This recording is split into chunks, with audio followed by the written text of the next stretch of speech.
Hello and welcome to another Atypical Philosopher Ukraine War Update Extra. This is where I get to talk about funky things, interesting things, often quite sad things, geopolitical things, all concerning the war in Ukraine. So thank you for tuning in. Really appreciate it.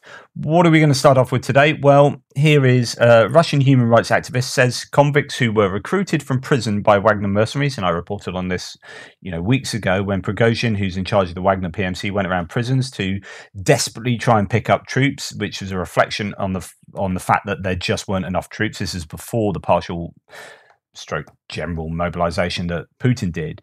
Tried to go around picking up extra troops to put into the Wagner mercenaries. Apparently, and again, is this propaganda itself? Mercenaries are being shot dead if they later object and want to return to prison. So that's a pretty interesting way of doing things and maintaining high morale in your troops who are suffering. Whether it's true, of course, is another matter. But if that is true, that is another sign that things in the Russian forces are not going well. Morale is definitely an issue, and that has been commented on quite a lot across the board. Here's just a little video of a close-up of a Shahed 136. So these are the Iranian drones that are being renamed Duran 2, loitering munition. So this loitering munition kamikaze drone is or some people call them one-way drones. They are drones that, you fly them around looking for a target, or you have a target in mind, you fly towards that target, and once you find that, looking through the eyes in the sky, you then dip down and hit that target, and the munitions on board the drone blow up, and it blows up a bit like a kind of a small rocket that you can actually hover in the air before striking. So I thought this is interesting just because it shows you the sort of size and what these things look like. There's a couple of videos to show you. This is quite a good haul, this, because it's in fairly good nick, as in they can look it over and look at the technology on board. They can't use it, I doubt, not without some serious repair, but it's more about exploiting that intelligence and finding out how these things work, which could be a way of finding out better how to disable them when they're in the air. So this gives you an idea of the size of such a munition. Another view of the Shahed 136 in Mykolaiv Oblast, and remain mostly intact. So just to remind you, Mykolaiv is over here, quite close to the Kherson front line. Okay, let's move on. Here we have an enormous traffic. I'll talk to you about traffic jam on the Kerch Bridge. So Kerch Bridge, or because of the Kerch Bridge being hit and there only being one of the road sections working and operable. So there's huge sort of waits inside Crimea. And again, just to remind you, Crimea is here. So Kerch Bridge was hit here, and there were huge sort of waiting times for lorries that were waiting to get off Crimea and back onto the Russian mainland. Well, it turns out there's a massive long queue of lorries waiting to get onto Crimea. And this, it's phenomenal. Enormous traffic jam, and mainly trucks, 150 kilometers away from the Kerch Bridge in Krasnodar region in Russia. Russia seems to have the same problems with its logistics in Crimea. Just absolutely phenomenal. And this goes to show how useful it was for the Ukrainians to hit that bridge, and the repercussions of hitting it will be keenly felt in Crimea, particularly, if not in the rest of Russia, but certainly in Crimea.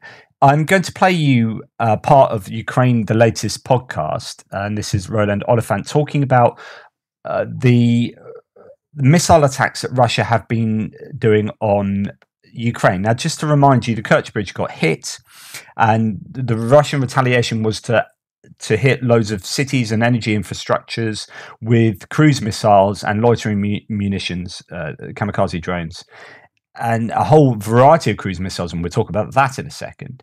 And they hit a bunch of places, but unfortunately, loads of civilian casualties or not a huge amount, but there were significant. There have been significant civilian casualties every night since then, as there have been over the course of this whole war.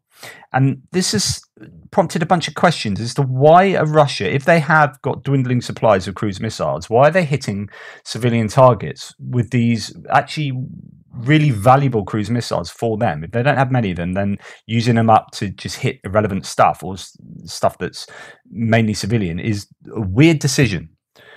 A lot of people have been saying this just shows that Russia are evil, and look at the horrible sort of Putin regime that's just indiscriminately bombing civilian targets to try and break the hearts and minds of the Ukrainians.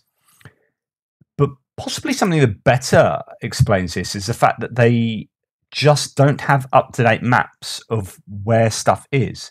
So they think they're hitting military architecture and infrastructure, but they're not. But it would have been 30 years ago.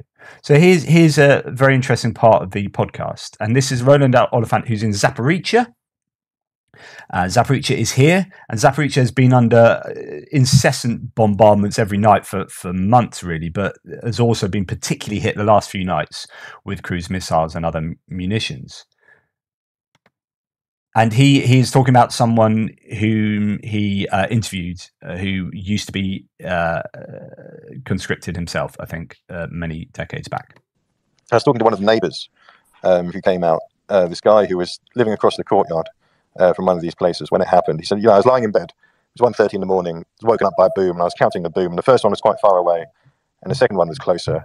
And I didn't for the life of me think that, one of them would land right here, and it did. The glass was blown out over his bed, smashed up his kitchen, but he was fine. He was on the other side of the courtyard. But his theory, and it really is a matter of kind of, picking theories out of the air without being inside the heads of the Russian general staff. But he said, look, I did my my national service in the army in 1994, and I've noticed that a lot of these things seem to land on places that used to belong to the military in Soviet times or in the early 90s. So he was talking about, he did his national service in 1994 in Odessa, and he said towards the beginning of the war, there was a particular strike that killed a little girl, and he said, I can remember that 30 years ago, there was an air defense base there, but they'd moved out kind of 30 years ago. And his theory is they are chucking around missiles using extremely old maps. That was his guess. I can't see any other logic to the kind of things I've seen. I mean, it reminded me of when you read about the Second World War and V2s and V1s kind of hitting on London. It's not the Blitz, because it's not, carpet bombing and vast swathes of areas flattened, but it's just very powerful missiles landing without warning, randomly, and just extinguishing lives. So I think that's a really interesting theory, and it's as he says there, you don't know this is true, picking theories out of the air. But on the other hand, what makes the best sense? So this is called abductive reasoning. Again, I don't want to bore you with philosophy, but this is the inference to the best explanation. Okay, so if you have competing hypotheses, so if one hypothesis is that Russia's doing this to break the hearts and minds of the Ukrainians, and they're or that they're just evil, and then another hypothesis is that actually they're genuinely trying to hit military targets, but they've just got really old maps. What does the evidence better support, or which hypothesis predicts this data better? Okay, so this is a really common way of arguing in philosophy. This is exactly apt for this. So in my opinion, the fact that they are hitting these targets that seem to be civilian predominantly, but that in doing so they're hardening the resolve of those civilians. Like, it's counterproductive if their idea is to wreak terror and break the spirit of the Ukrainians, because they're not doing that. In fact, the opposite is happening. So therefore, I don't think that's a particularly useful theory. The theory that they've got very old maps. Now, we already know from the beginning of the war that a bunch of old maps were found in like APCs and command vehicles that indicated that the Russians were operating with out-of-date maps. We already know that is the case. And so it would be unsurprising if they're also using very old maps based on where they think these bases are, based on what was going on in the Soviet Union when Ukraine was safely part of the Soviet Union. That makes a lot more sense of the data. So anyway, I just thought I'd play you that because I thought it was pretty interesting. But to take that idea further on, so then we look at these cruise missile strikes, and here's a New York Times article talking about here's what Russia's attacks may indicate about its weapons stockpile. So Russia's assault on Ukraine on Monday, so this is the retaliation for Kerch, raised questions about the capacity of Moscow's forces to carry out Putin's military calculations. And I'm just going to go down to this part here. So Russia may be running low on sophisticated missiles. Many of Russia's attacks, increasingly aimed at civilian targets, have been long-range strikes that used outdated, unguided and imprecise missiles, including some from the Soviet era. Ukrainian, Western and Russian analysts have said that the attacks appear to suggest that Russia is running low on its most sophisticated weapons. And actually, this has been a theory for an awfully long time. Western intelligence officials say that Russia used up many of its most accurate weapons, including cruise missiles and certain ballistic missiles, in the early days of the invasion. Russia's arms industry has long relied heavily on imported electronic parts. As a result, analysts say sanctions and export controls appear to have limited the Kremlin's ability to restock its supplies, leaving it to rely more on unguided munitions. And again, this has been going on for months. Experts said that by using dozens of precision missiles against civilian targets, Russia would have fewer to use on a battlefield as it faces Ukrainian counteroffensives in the east and south. Given how they are strapped in terms of resources and military material, it is unlikely that Russia can maintain the combat tempo it exhibited on Monday, said a defense analyst for Janes. Just to let you know, materiel with an EL is a term used to talk about just hardware, military hardware. So then we have the idea that Russia's been buying military drones from Iran, and according to intelligence sources, artillery shells and rockets from North Korea, although we're yet to see actual hard evidence of that. Analysts see both developments as a further sign that sanctions have hampered Russians' military supplies. So on and so forth. So this then fits in with the idea that they are hitting civilian. So why are they hitting civilian targets? One, they're using bad maps, old maps, outdated maps. Two, they're using imprecise munitions and ordnance that is as a result of them using up their best stuff already, and hence, missiles going astray. Hence, Belgorod tower block being hit by its own missile because it's malfunctioned, because they're relying on their worst stuff. And then you get going back to the idea of like trying to break the spirit. Russia's homicidal but stupid missile bombardment, says Phillips O'Brien, has succeeded in ramping up promises of anti-air support for Ukraine. So Spain is sending Ukraine 4 air defense systems. You've got France sending a system. This is not so much about breaking the spirit, but the idea is that it is counterproductive for Putin and Russia to do this. Right, we're going to retaliate with a bunch of missiles. We're going to hit all these cities, and that'll teach you. And that's what we're going to do to reassert ourselves on this campaign, says Russia. And the end result of doing that is that the rest of the world says, oh, really? Okay, Ukraine, here's a bunch of anti-air defense systems, air defense systems. And so therefore, all Russia have done have prompted a situation where Ukraine is even stronger. It is just counterproductive. And this goes back to what I've long said, which is there's absolutely no way that Putin and Russia can win this war. It is literally impossible. It's impossible from all sorts of dimensions. I might do a whole separate video on this because my opinion hasn't changed since when I wrote an article on this back in April, right? Putin can't win. There's no way he can win. So nuclear is the only thing he can do, but even that, he won't win with that. So how does he get out of this? The only way is him to be deposed in a coup or revolution, or to die from one of his health issues. Anyway, to go back to Europe providing more air defense systems, we've got the Speed surface-to-air missiles from Spain in their Hawk system, which is quite an old system, I think, but it's still useful. And France's Crotale short-range air defence, which is that piece of kit. France are going to be giving that over, and the Speed 2000 from Spain, which I think gets launched on these smaller kind of trailer pieces of kit. There you see it.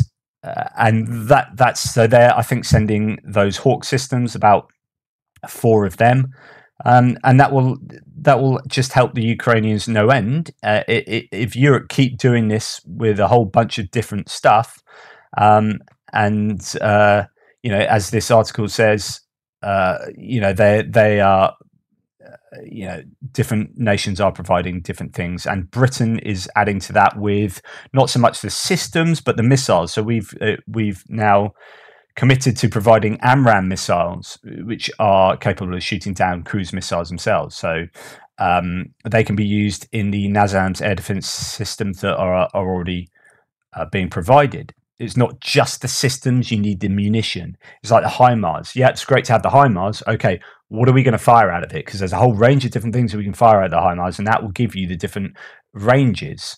Okay, it's not just the system itself that gives you the range.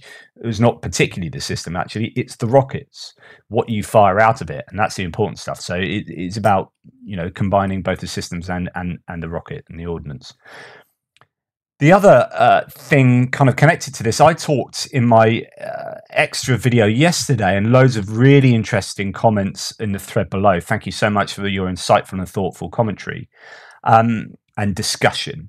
I talked about, well, it looks like the Ukraine conflict and the Ukrainians are being used by the West and NATO, maybe not originally on purpose, or maybe still not particularly on purpose, because there's loads of other variables, but this is certainly one of the components of how the West are supplying Ukraine. And it may be collateral, it may be it might be another reason that has caused this, but this also may be part of the thinking. Why do we think it might be part of the thinking? Well, Lloyd Austin actually admitted it was back in April. So I said this yesterday, and I forgot that Lloyd Austin said this. So I said yesterday, instead of a really quick flashbang war where NATO provide Ukraine with all these amazing weapons and Russia get just taken out really quickly, and then they lose the war, Ukraine win, everyone's happy, but Russia aren't completely degraded and debilitated, and it wouldn't take them long to come back and reestablish themselves. This kind of attritional war, and giving Ukraine only just enough so that they can get the upper hand, but not a huge upper hand, and it just attrits the Russian forces down and down and down, so they're getting degraded, and they're losing men, and they're losing hardware, material, they're losing capability and capacity, and they're having to mobilize. What you're doing is you're taking Russia out of the war, geopolitically out of being a wartime threat for the next 20-30 years plus.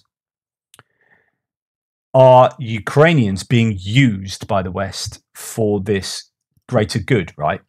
That's a philosophical question. God, I love a bit of philosophy. But the evidence here is that Lloyd, back in April, and he got his knuckles rapped for saying this out loud, if you like, by the White House, but he admitted that he wanted the US's goal. He said, I mean, this is it. Lloyd Austin, the Secretary of Defense, has said that a key US goal in supporting Ukraine is, quote, to see Russia weakened to the degree it cannot do the kind of things it has done in invading Ukraine.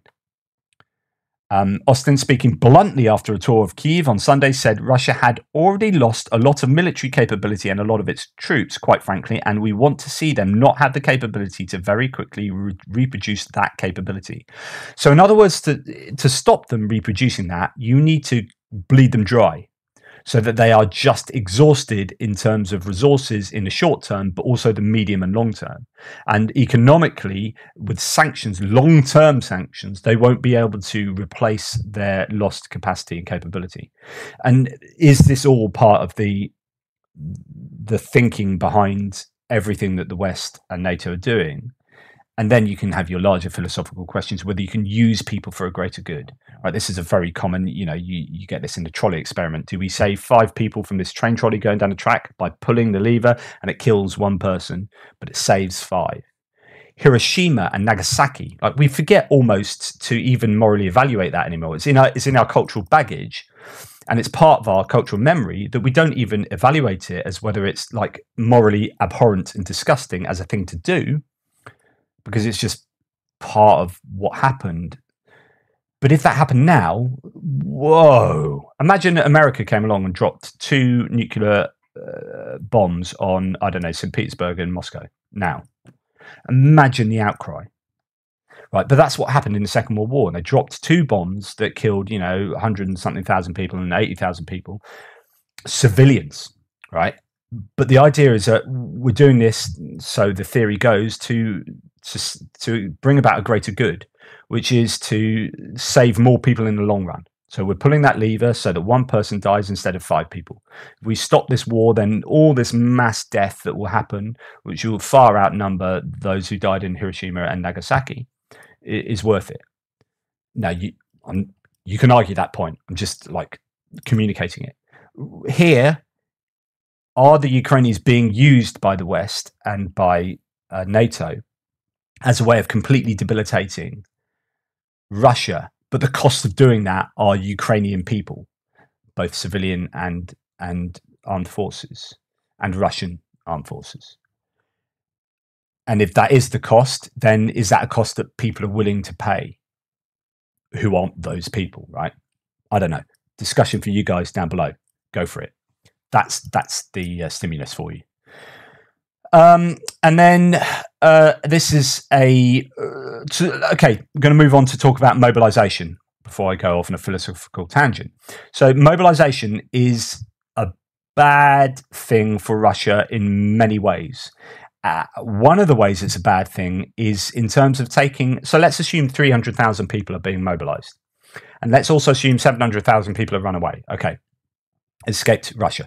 That's 1 million working age males predominantly, who are now no longer able to work in their jobs. But worse still, they are no longer able to pay the tax that they were paying. And in fact, they'll be working for the government. Yes, they'll be paying tax whilst working as soldiers, but actually they're being paid as soldiers. So, this is taking tax income out of the big pot out of the big treasury pot that the Kremlin has, and throwing it away. They're saying we're going to make this decision. Oh dear, we suddenly lost 1 million people. 700,000 of them aren't paying any tax at all and are not contributing, and all their expertise is gone. 300,000 people we've taken out of jobs that need their expertise, and we're putting them into the army, and they will cost us more. And if they then die, they'll cost us even more. That is a huge burden on the economy. And this Barents Observer article does a good job of talking a lot about this, but talking about particular examples of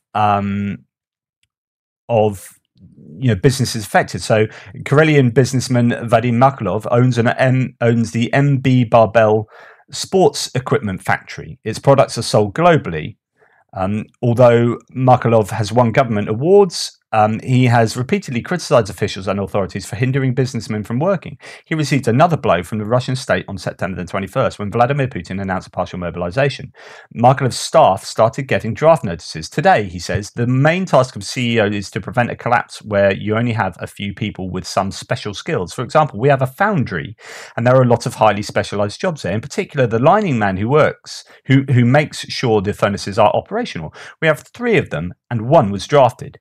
If all 3 had been drafted, the entire foundry would have collapsed. Processing shops would have followed, and then preparation department, vulcanizing department, and so all the way to shipping. That is, the work would have stopped, although it would seem that only a few people were pulled out. If you start pulling specialist people out of jobs that you just can't fill with other people, then that operation that's dependent upon those specialist jobs will collapse, and you will have an economic decay. this is what looks like will be a real threat to Russia going forwards. Their economic, this will be small, medium-sized businesses and large businesses all over. As a professor of faculty of geography at Moscow State University and economist, Zubarevich says, we cannot make an adequate assessment of the number of those who have left because there is no data of how many Russians entered Kazakhstan, Armenia, or Georgia and settled there. 500,000, 600,000, you can name as many as you like, so on and so forth. So he's talking about this. He says that, and then he talks about mobilisation. And he says, nevertheless, these people worked, supported their families, paid taxes. How can their departure impact the economy? The question is not how many have been taken. The question is who's been taken, from what industries, what competencies. People who have been mobilized from places where they were competent workers, such as crane operators or engineers, it is quite difficult to replace them. They are skilled labor. You will not find them right away. Saying damage cannot be calculated and that this is going to be a long-term problem going forward. So on and so forth. I mean, lots to talk about in that article. But it's just, it's not sustainable, that kind of decision for the Russian economy. I can't see anything other than the Russian economy being absolutely, obliterated by this war. And all the decisions made by Kremlin since February the 24th have been decisions of gross self-harm. So when we talk about money, and then you talk about budgets for the armed forces, and you look at the UK armed forces are relatively tiny. We have successive cuts, particularly in terms of personnel. We've got a very relatively small army, navy, and air force compared to what we used to. But when you look at it, it's actually our armed forces have a bigger budget than the Russian, and yet the Russians have a far greater capacity than we do. And I think that's just quite an interesting. So just comparing the UK, and obviously the US is completely different. They spend more than anyone else in the world and lots of people combined. While 2021 saw an increase in GDP growth in Russia, something that ought to have increased military spending, in real terms, there was a decrease due to an inflation rate of 5.9%. The percentage figure for military spending was 3.8%, which amounted to $41 billion US, a drop in the equivalent of 41.7 billion in 2020. The UK spent an equivalent of 68 billion US on its defence in 2021, or 50.6 billion pounds. The US spends the most. The 2021 budget was more than 750 billion, more than 10 times that of the UK, whilst its population is 5 times as large as the UK. It's 335 million as compared to 65 million for the UK. So UK's got a smaller population than Russia and spends more than Russia on its military. There are almost certainly a number of factors that contribute to Russia's relatively low budget and high military power, since it now spends less in absolute terms than the UK, but is more militarily powerful, arguably. Although exchange rates may be part of the story, it must also be borne in mind that Britain would only ever fight Russia as part of the NATO alliance, and thus its military strength must be considered in that context. So Russia don't spend that much money in context on its military, but it's got a massive military. And so this explains why that military is in such a poor state. And you add massive endemic systemic corruption to that, and you get a scenario where they are sending in obsolete material which is basically broken down or poorly maintained, and so on and so forth. And their kit and their equipment is just not on the same level. Because they're spending less than the UK and they've got a much larger armed forces. There you go. You do the maths. It seems pretty obvious that that's not going to work out well for the Russians. Okay, let's move on to something I mentioned. I mentioned this yesterday, but I mentioned it in today's update video a little bit, which is you've got this construction of these dragon's teeth, and then trenches, anti-tank trenches, and then infantry trenches behind that. All this kind of digging in that the Russians are doing. And they're doing this particularly over near Lysychansk and south of there behind Bakhmut, but there's also digging in, I think, there's stuff going on up to Svatove from Kremina. And the question is, why are they doing this? I kind of hinted at this morning. Does this show a culmination? Are the Russians coming to the end of their attacking capabilities and thinking, what are our objectives? We cannot take the rest of Donetsk. So therefore, although we're knocking on the door of Bakhmut and maybe a couple of other places, Donetsk, we really aren't doing an awful lot of offensive work. And it looks like we are now going to have to be on the defensive. So therefore, our objectives are not to take territory, but just not to lose it. So the fact that they are building defensive structures shows you that they have at least culminated, as a technical term, military term, culmination. So they just don't have the resources or the momentum to continue advancing, so they're stopping. But they are then, not only that, it's a flip. They are moving from a culminated offensive force to actually a defensive force. And the question is, what are their objectives? What are their intentions? What are their command thinking? What do they want? What do they want out of this? If their intentions, if it looks like they know they're going to go nowhere. As we're moving into winter, and we talked about winter a little bit yesterday, and about whether the Russians have enough winter clothing and winter enough equipment to keep them sort of warm and keep their morale up. Now, we know that back at the beginning of the campaign, they were running their engines to keep warm inside their vehicles. Well, that will be the case this winter. Now, the Ukrainians are being provided with a lot of decent winter gear. I think the Canadians have just given them a whole bunch of winter gear, and goodness knows the Canadians know a lot about staying warm in the cold. The Ukrainians will probably be far better supplied for the winter than the Russians. And if they are going to be using up fuel to keep warm in their vehicles, then what will that say about their fuel supplies and their ability to get the supplies there? Now, the Rasputitsa will freeze over, so the mud will become hard in the winter, so you can move vehicles slightly more easily or a lot more easily than in the autumn. But there's going to be a real lack of morale going on. You know, the war isn't going well for the Russians, and won't have been going well by December for sure. How are they going to be feeling about sitting in freezing conditions with poor equipment, just burning their fuel up just to keep warm? Okay, geopolitics. Let's move to Hungary. Hungary is one of the nations in the EU that is, at the moment, Viktor Orban sits on the far right, I would say, of the political spectrum. And he has won another term recently, as is quite typical in countries such as these, is that the right often get a lot of support in the rural areas, and the left get a lot of support in urban areas, more sort of elitist or culturally pluralistic areas where you've got a lot of people living together. You know, you look at any map of politics, you look at the UK, it's all blue because most of the land is conservative, as in outside of the cities, and then you get these tiny areas that are red, but actually it's almost 50-50 in terms of population, because not so many people live in these vast blue areas and lots of people live in the very tight red constituencies. Same in America. The GOP have these vast areas. If you look at the map is broadly red in America because the GOP has a lot of rural settlements and the Democrats have a lot of urban settlements and cities, which are geographically smaller. So anyway, why am I talking about all this? Well, Viktor Orban, what's this got to do with Ukraine? Viktor Orban is about as big a supporter inside of Europe of Putin as you will get. And there are mass protests going on in Budapest at the moment, which for me, I'm really happy about this politically.